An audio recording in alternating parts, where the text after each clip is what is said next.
वो Donald Trump जो भारत और पाकिस्तान के युद्ध को रोकने का दम भर रहे थे, रशिया और यूक्रेन के बीच सीजफायर का ऐलान करवा रहे थे, तो सीरिया के आतंकवादी से मिलकर अपनी पीस वाली छवि को बना रहे थे। वो डोनाल्ड ट्रंप जो पूर्व अमेरिकी राष्ट्रपतियों से कहते थे कि युद्ध करना बेवकूफी है, वो जो अमेरिका को दोबारा से ग्रेट बना रहे थे, खुद के लिए नोबेल पुरस्कार की मांग कर रहे थे, ऐसा क्या हो गया कि डोनाल्ड ट्रंप ने न सिर्फ इजराइल का साथ दिया बल्कि अमेरिका को सीधे सीधे युद्ध में उतार दिया? क्या अमेरिका का ईरान पर हमला ईरान की परमाणु ताकत को रोकने के लिए था? क्या रात के अंधेरे में न्यूक्लियर साइट पर जो बम बरसाए गए उससे ईरान का न्यूक्लियर प्लान दशकों पीछे चला गया? डोनाल्ड ट्रंप कहते हैं कि हमने दुनिया को बचा लिया, लेकिन सवाल यह है कि दुनिया को बचाया या दुनिया को युद्ध की आग में झोंक दिया? क्या इजराइल की चाल में अमेरिका फंस गया? क्या इजराइल ने अमेरिका को जंग में धकेल दिया? इजराइल की लड़ाई को अमेरिका ने अपनी लड़ाई क्यों बना लिया? क्यों अमेरिका ने पहली बार ईरान पर इतना खुलकर हमला कर दिया? क्या यह शांति का रास्ता है या फिर तीसरे विश्व युद्ध का रास्ता? मिडिल ईस्ट क्या इसके बाद जल उठेगा? ईरान कितना जवाब देगा? और सबसे बड़ा सवाल कि क्या दुनिया वर्ल्ड वॉर 3 के मुहाने पर है? खाड़ी देश पाकिस्तान, रूस, चीन अब किस तरफ जाएंगे? भारत को इसमें कितना ज्यादा नुकसान होगा? बहुत सारे सवाल हैं जो लोगों के मन में हैं और इन तमाम सवालों का जवाब आज इस वीडियो में हम आपको देंगे। हम आपको बताएंगे कि ईरान पर हमला कैसे किया गया, किस तरह से किया गया, कितना नुकसान हुआ, कितनी कामयाबी मिली, कैसे यहां पर ट्रंप का नजरिया जो है वो बदल गया, पाकिस्तान की डबल मुश्किलें क्या हैं, भारत समेत पाकिस्तान कैसे फिलहाल दो राहे पर हैं, और इजराइल अमेरिका का सहयोगी है या इजराइल के हाथ में ये रिमोट कंट्रोल है जिसके सहारे अमेरिका ये सब कुछ कर रहा है। ये सब कुछ आपको बताएंगे, लेकिन सबसे पहले बताएंगे कि हुआ क्या था, क्योंकि 22 जून को जो कुछ हुआ वो दुनिया को हैरान करने वाला था। भारत में लोग जब सो रहे थे तब अमेरिकी वॉर रूम में हलचल थी। अमेरिका के राष्ट्रपति डोनाल्ड ट्रंप ने एक आदेश दिया, ईरान की परमाणु क्षमता वाली साइट को निस्तनाबूद कर दिया जाए, और उसके बाद जो कुछ हुआ वो इतिहास में दर्ज हो गया। अमेरिका के B-2 स्टील्थ बॉम्बर्स जो रडार से भी बच निकलते हैं, वो एक बार में धरती के अंदर गहरे छिपे ठिकानों को ईरान में तबाह कर देते हैं। 3 टारगेट थे, पहला था नतांस, दूसरा था इस्फहान और तीसरा फोर्डो। ये वही जगह थी जहां पर यह माना जाता है कि ईरान ने अपने सबसे आधुनिक सेंट्रीफ्यूज लगाए थे, जिनमें उच्च स्तर का यूरेनियम समृद्ध किया जा रहा था। 30,000 पाउंड वजनी बंकर बस्टर बमों ने उस तहखाने को तोड़ डाला जो कंक्रीट और चट्टानों के नीचे 200 फीट ज्यादा गहराई में था। मतलब फोर्डो साइट को तो ऐसा समझा जा रहा था कि कोई परमाणु हथियार ही उसे तोड़ सकता है, लेकिन डोनाल्ड ट्रंप ने बिना परमाणु हथियारों के भी संदेश दिया कि अमेरिका के पास वो ताकत है जो नामुमकिन को मुमकिन बना सकती है। इस हमले में B-2 बॉम्बर्स ने इजराइल के पहले से साफ किए गए रास्ते से ईरान की वायुसेना में प्रवेश किया। इजराइल ने दरअसल ईरान के एयर डिफेंस सिस्टम को काफी कमजोर कर दिया था शुरुआती हमलों में, और उसी के बाद अमेरिका को मौका मिला था कि आसमान साफ है, और फिर डोनाल्ड ट्रंप ने कहा कि हम पूर्ण विनाश की तरफ बढ़ रहे हैं। लेकिन सवाल फिर वही है कि क्या यह सिर्फ परमाणु साइट को नष्ट करने की कार्रवाई थी या कहानी इसके आगे भी है? सवाल यह भी कि वो कौन सा हथियार है जिसने जमीन के अंदर 200 फीट जाकर निस्तनाबूद कर दिया उन ठिकानों को? तो ये जहाज है अमेरिका का B-2 स्टील्थ बॉम्बर। कहा जाता है इसे रडार भी नहीं पकड़ सकता। यह विमान खासतौर पर रूस के खिलाफ बनाया गया था। फिलहाल अमेरिका के पास 20 B-2 है और अमेरिका ने आज तक किसी भी देश को यह बेचा नहीं है। यह इकलौता विमान है जो 30,000 पाउंड के बंकर बस्टर बम दाग सकता है, 200 फीट गहरी जमीन में घुसकर धमाका कर सकता है। अमेरिका ने खासतौर पर इसे ईरान और उत्तर कोरिया के अंडरग्राउंड बंकरों के लिए बनाया था, और अब ईरान पर इससे हमला कर दिया है। अब सवाल है कि हमले से कितना नुकसान हुआ, कितनी कामयाबी? तो अमेरिका का यह दावा है कि ईरान का जो परमाणु कार्यक्रम है वो अब 10-15 साल पीछे चला गया। अमेरिका यह दावा कर रहा है कि हमला सटीक है। फोर्डो जो पहाड़ियों की गहराई में थी वो मलबे में तब्दील हो चुकी है। नतांज से लेकर इस्फहान जो है वहां मशीनें खाक हो चुकी हैं। न्यूयॉर्क टाइम्स ने खबर भी छापी कि B-2 बॉम्बर्स ने फोर्डो पर दर्जनों बंकर बस्टर बम गिराए। हालांकि ईरान साफ साफ कह रहा है कि यह हमला उसे कमजोर नहीं करेगा। ईरान कह रहा है कि अमेरिका ने दुनिया को बेवकूफ बनाया है क्योंकि जिस साइट पर हमला किया गया वहां से कोई रेडिएशन लीक नहीं हो रही थी। ईरान यह दावा कर रहा है कि उसका समृद्ध यूरेनियम पहले से ही सुरक्षित जगह पर था। अब ईरान और अमेरिका में कौन सही कौन गलत, इसका जवाब किसी के पास नहीं है, क्योंकि जवाब अक्सर वहीं से आता है जो युद्ध जीतता है। जो युद्ध जीतेगा वो इतिहास को अपने हिसाब से लिखेगा। लेकिन सवाल एक जो दुनिया के मन में है वो ये कि क्या ये दुनिया को युद्ध की आग में झोंक रहा है। उससे भी बड़ा सवाल ये है कि डोनाल्ड ट्रंप जो मई के महीने में खुद कह रहे थे इजराइल को कि आप युद्ध को मत बढ़ाइए, उनका नजरिया इतनी तेजी से कैसे बदल गया। डोनाल्ड ट्रंप क्योंकि पहले ये मान रहे थे कि बातचीत से हल निकलेगा, उन्होंने बार बार कहा था कि अमेरिका को वो युद्ध में झोंकना नहीं चाहते, फिर वो पलटे कैसे। इसको लेकर जो इनसाइडर कहानियां आती हैं उसके मुताबिक डोनाल्ड ट्रंप को नेतन्याहू ने स्पष्ट कर दिया था इजराइल की तरफ से कि वो नहीं रुकेंगे। इजराइल ने शुरुआत में ईरान में जो हमले किए उसने काफी तबाही मचाई।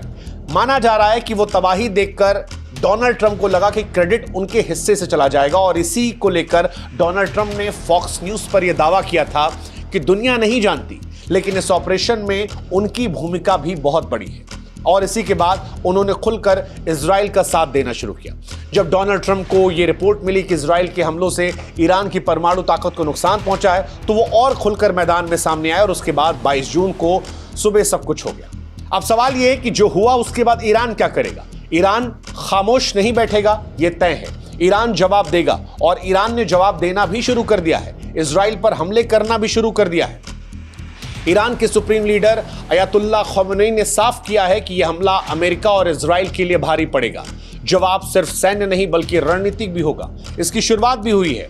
ईरान ने ऑपरेशन टू प्रॉमिस 3 के तहत इजराइल के कई शहरों पर मिसाइल दाग दी है, लेकिन यह सिर्फ शुरुआत है। खुफिया रिपोर्ट्स कहती हैं कि ईरान के जो प्रॉक्सी ग्रुप्स हैं यानी हिजबुल्ला, हुती और मिलिशिया, उनको भी एक्टिव किया गया है, और इसके साथ ही उस जगह को बंद कर दिया जा रहा है जहां से दुनिया का 20% तेल गुजरता है। अगर यह रास्ता बंद होता है तो यह माना जा रहा है कि दुनिया की अर्थव्यवस्था हिल जाएगी, तेल की कीमतें आसमान को छू जाएंगी, भारत जैसे देशों में तेल का संकट जो है वो आ जाएगा। ईरान के पास अभी भी मिसाइल है, ड्रोन है, कुछ गुप्त परमाणु ठिकाने बचे हैं। ईरान बदला लेगा नहीं लेगा, ईरान गुस्से में रिएक्ट करेगा या ईरान समझदारी से लड़ेगा, ईरान के साथ कौन आएगा, ये अभी रहस्यों में भरा पड़ा है। लेकिन अमेरिका और ईरान की दुश्मनी अब स्पष्ट तौर पर आ गई। वो दुश्मनी जिसकी शुरुआत 1953 में हुई थी, आप में से बहुत लोग नहीं जानते। कईयों को लगता है कि ईरान में इस्लामीकरण के बाद ये लड़ाई शुरू हुई है, लेकिन ये लड़ाई पहले शुरू हुई थी। ये लड़ाई तेल को लेकर शुरू हुई थी। ईरान के नेता थे मोहम्मद मुसद्दिक, जिन्होंने विदेशी कंपनियों से तेल का नियंत्रण छीना था। अमेरिका ब्रिटेन नाराज हुए थे और उसके बाद उनको हटाकर अमेरिका ने अपना व्यक्ति बैठा दिया था जो ईरानी था, शाह उनका नाम था। 1979 में शाह के सख्त शासन से ईरानी जनता नाराज हुई थी और वहीं से इस्लामिक क्रांति की शुरुआत हुई थी। अयातुल्लाह खमेनी ने सत्ता संभाली और ईरान इस्लामिक देश बन गया। लेकिन जब ये इस्लामिक देश बन रहा था उसी वक्त अमेरिकी दूतावास पर गुस्साए छात्रों ने कब्जा कर लिया था और 52 ऐसे अमेरिकी थे जिन्हें 444 दिनों तक बंधक बनाया गया। यहीं से अमेरिका और ईरान जो है वो एक दूसरे के जानी दुश्मन बन गए।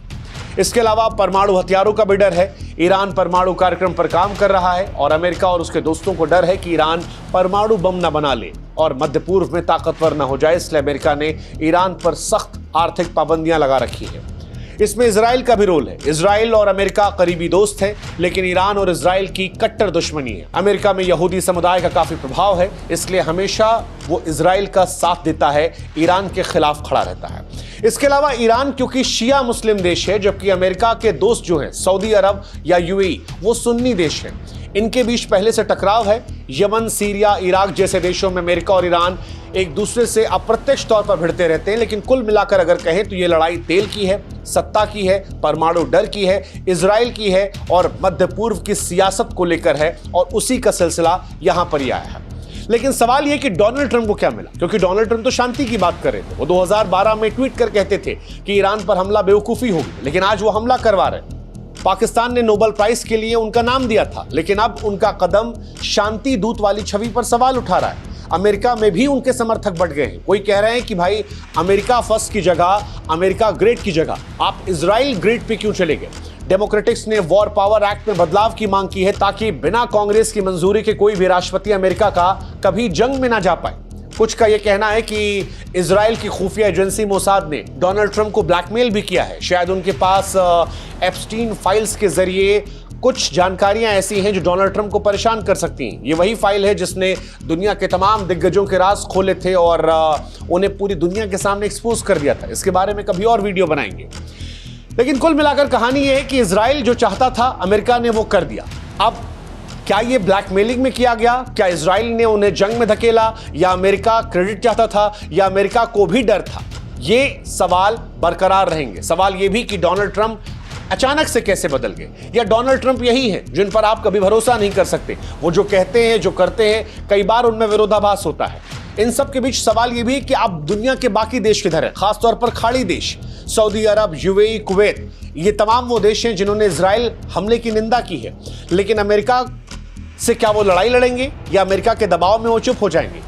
बहरीन, जहां अमेरिकी नौसेना का बेस है, ईरान के निशाने पर है। टर्की और इराक जैसे देश ईरान के पक्ष में बयान दे रहे हैं। लेकिन सवाल यह है कि इन बयान के बाद क्या वो जंग में शामिल होंगे? शिया सुन्नी तनाव क्या फिर भड़केगा जो मध्य पूर्व को और स्थिर करेगा? खाड़ी देशों के सामने दो रास्ते, या तो वो ईरान के साथ खड़े हो जाएं या अमेरिका के साथ। लेकिन तेल और सुरक्षा के लिए ज्यादातर देश ऐसे हैं जो अमेरिका के साथ होंगे। भले वो ईरान के ऊपर हमले को विरोध कर रहे हैं, लेकिन क्या वो अमेरिका के खिलाफ जाएंगे? इसके चांसेस कम लगते हैं। यही हाल पाकिस्तान का भी है। पाकिस्तान की हालत सबसे पेचीदा है क्योंकि पाकिस्तान ही वो देश है जहां से आसिम मुनीर ने डोनाल्ड ट्रंप को नोबेल शांति पुरस्कार के लिए नामित किया था। आर्मी चीफ आसिम मुनीर ने हाल ही में व्हाइट हाउस में ट्रंप से मुलाकात की। अब सवाल उठ रहा है कि क्या पाकिस्तान ने चुपके से अमेरिका का साथ दिया? कुछ का दावा है कि इजराइल ने ईरान पर हमले के लिए इराकी हवाई क्षेत्र का इस्तेमाल किया जो अमेरिकी नियंत्रित है। कुछ ये भी कह रहे हैं कि पाकिस्तानी एयरबेस का भी इस्तेमाल किया गया, पता नहीं। लेकिन शक की सुई घूम रही है। भारत से भी नेता जो हैं वो तंज कस रहे हैं और कह रहे हैं कि क्या आसिम मुनीर ने इसी के लिए ट्रंप से चाय पी थी? क्या इसी के लिए नोबेल प्राइज उनके लिए देने की बात कही थी? क्या अमेरिका के दबाव में मुस्लिम देश एकजुट होंगे, झुकेंगे, इकट्ठा होंगे, अमेरिका से लड़ेंगे? ये सवाल बहुत महत्वपूर्ण है। लेकिन इन सब के बीच जो सबसे इंपॉर्टेंट सवाल मुझे लगता है वो है इजराइल की भूमिका। इजराइल सहयोगी था या संचालक था? क्योंकि अब बहुत सारे लोग हैं जो मान रहे हैं कि असली रिमोट कंट्रोल इजराइल के पास था। इजराइल और अमेरिका की दोस्ती सिर्फ कूटनीतिक नहीं बल्कि रणनीतिक, सांस्कृतिक भी है।